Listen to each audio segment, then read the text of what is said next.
This is Yamaha's V-Star 250.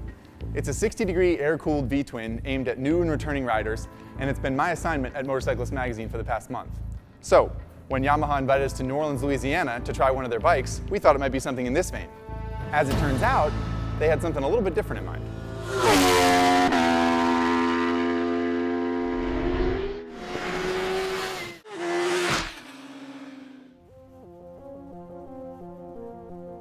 This is the bike Yamaha sent us there to ride. It's an R1, and not just any R1, this is the R1 that carried Josh Hayes to 3 national championships. Looking at the history of the bike, it all makes sense.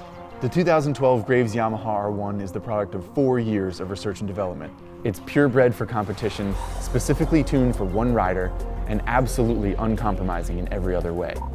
This R1 produces over 180 horsepower at the rear wheel. That's 40 more than a stock R1, or an increase of about 25%. This is a purpose-built, class-leading motorcycle that Yamaha has allowed us, and only us, the opportunity to ride. I've seen this bike in the flesh before, but looking at it knowing I was going to ride it was far more intimidating. The R&D, fabrication hours, and dedication invested in this bike put it well beyond the price point of the average consumer. Any consumer, really. This is a super bike in every sense of the word.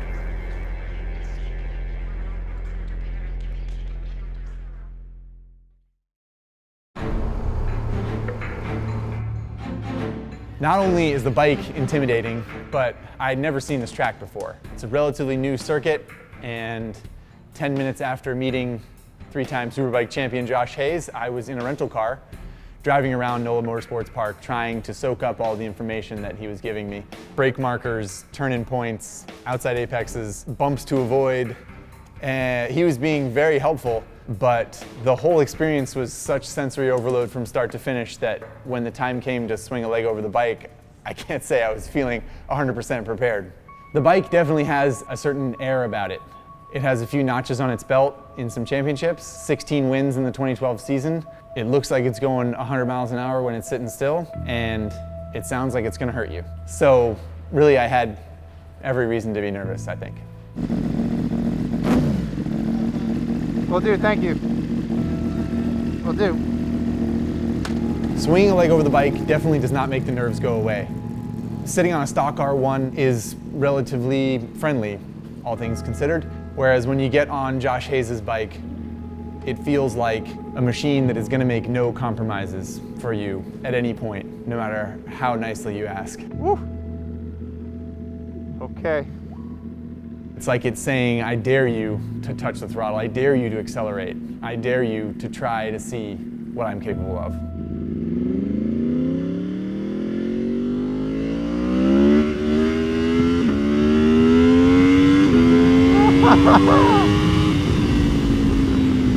The first time I opened the throttle on that motorcycle, it was absolutely shocking. It was more power than I've ever felt come out of a motorcycle. The front wheel came off the ground what felt like immediately, and then it stayed off the ground when I shifted into second and into third, still in a wheelie, and then it was time to slow down for turn 1.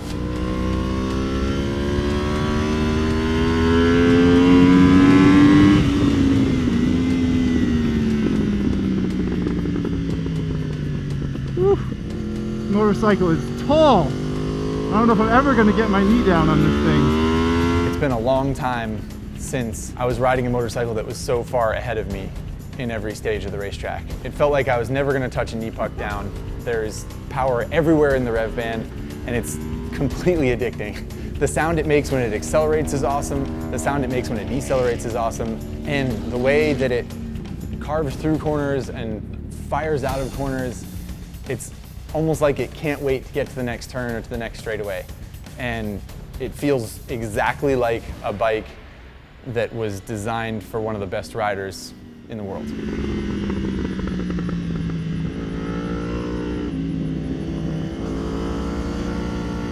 All right, I got my knee down. Woo! Thank God, I thought it was never gonna happen.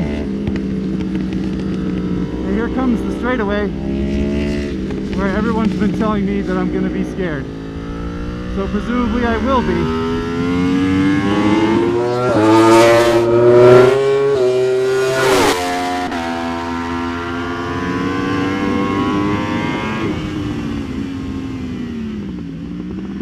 God, the brakes are so good.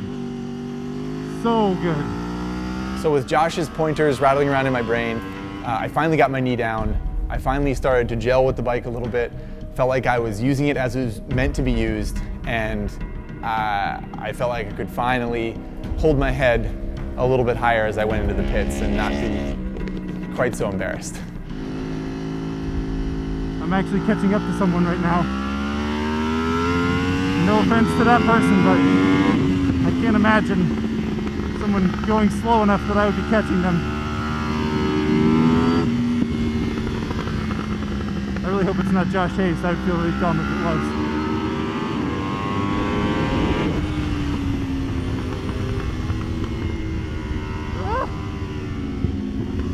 Unfortunately, it turns out that it was Josh Hayes that I was catching up to, and the reason I was catching up to him, of course, is that he was waiting for me.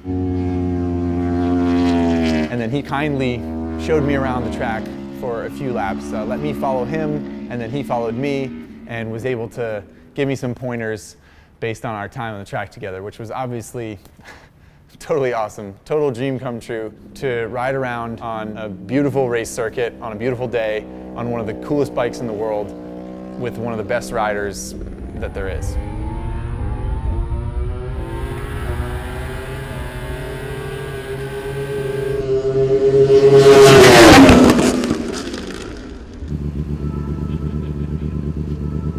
Riding motorcycles as much as I do and having raced as much as I have, there have only been a few times in my life where I have felt completely outclassed and humbled on a motorcycle, and this is probably right at the top of the list. I could tell how easy it was for him to go my speed and faster, and it was an incredibly humbling experience.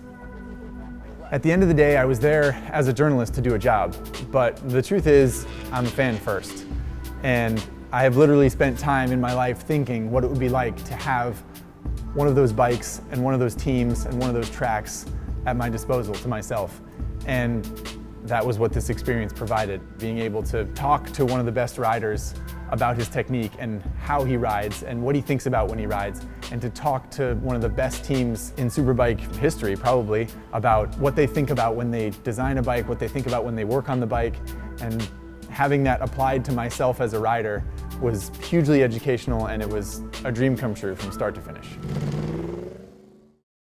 You know, I think it's really cool that Zack got to ride a factory superbike. It doesn't come around to a lot of people, kind of like my opportunity to ride a MotoGP bike, you know? Like, I can remember the feeling of, wow, I'm a professional motorcycle racer. It's how I make a living, and I may never get an opportunity to ride the highest technology of motorcycle racing out there, a MotoGP bike. And that was a sad, sad feeling to me. And it was actually, you know, I had expressed that to my boss, Keith McCarty at Yamaha at one time, which is one of the reasons that he went about trying to make an opportunity happen. I wasn't actually supposed to get to race the thing. I was only supposed to get to test it. But it worked out that I ended up racing it for not the best reasons in the world. But I did get to experience the technology, and that was very, very important to me. So hopefully he is excited that he got this opportunity to ride a factory superbike. I know Keith McCarty hasn't let very many people get out there and see what the machine's all about, and I think it's a good piece of equipment, and I'm glad when people are excited and they get to ride it. I like seeing the expression on people's face of what they think of the machine and the work that I've done to kind of create the bike. So hopefully you enjoyed that.